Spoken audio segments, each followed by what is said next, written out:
দাদা আমার কথা বলতে গিয়ে যা বললেন, দাদা ভুলে গেছেন যে দাদা হচ্ছেন সেই সংগঠনের প্রধান যারা 15 বছর এই ফ্যাসিস্ট সরকারের বিরুদ্ধে সত্য উচ্চারণে কোনোদিন দ্বিধা করেন নাই।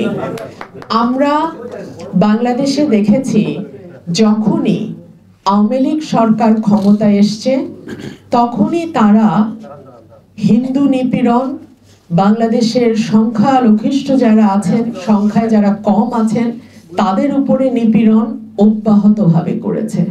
আমরা নাসিরনগর দেখেছি, রামু দেখেছি, ঠাকুরগাঁ দেখেছি, কলমাকান্দা দেখেছি, কুমিল্লা দেখেছি, রংপুর দেখেছি, পুরো বাংলাদেশে টেকনাফ থেকে তেতুলিয়া আমরা দেখেছি পুজোর সময় আসলেই একটা আতঙ্কিত অবস্থা বিরাজ করে।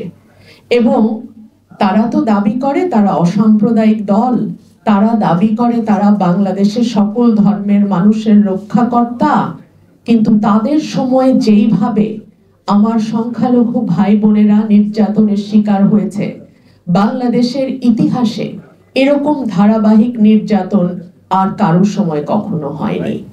কিন্তু আমার কষ্ট লাগে যে যখন তারা ক্ষমতায় থাকে, আওয়ামী লীগ ক্ষমতায় থাকে, তখন আমার সংখ্যালঘু ভাই বোনেরা বেশিরভাগ সময় নীরবে নিভৃতে এই অত্যাচারগুলো সহ্য করে। এই মাটিতে কোন সংখ্যালঘুর উপরে কোন রকম নির্যাতন, কোন রকম নির্যাতন, জমি দখল, বাড়ি দখল, ঘর দখল, আগুন দেয়া, মন্দিরে তছনছ করা আমরা মেনে নিব না। Double million offer, Walton fridge কিনে পেতে পারেন 20 লক্ষ টাকা, রয়েছে কোটি কোটি টাকার নিশ্চিত উপহার।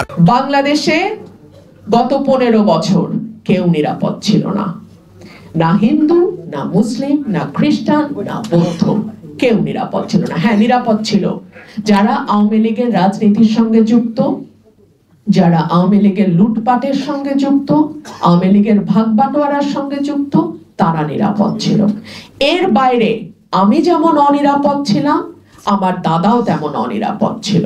সুতরাং ধর্মটা আওয়ামী লীগ ব্যবহার করেছে এমন ভাবে, কারণ তারা জানে যে বেশিরভাগ সংখ্যালঘু ভোট তাদের ব্যাগে যাবে, বেশিরভাগ সংখ্যালঘু ভোট তাদের ঘরেই যাবে।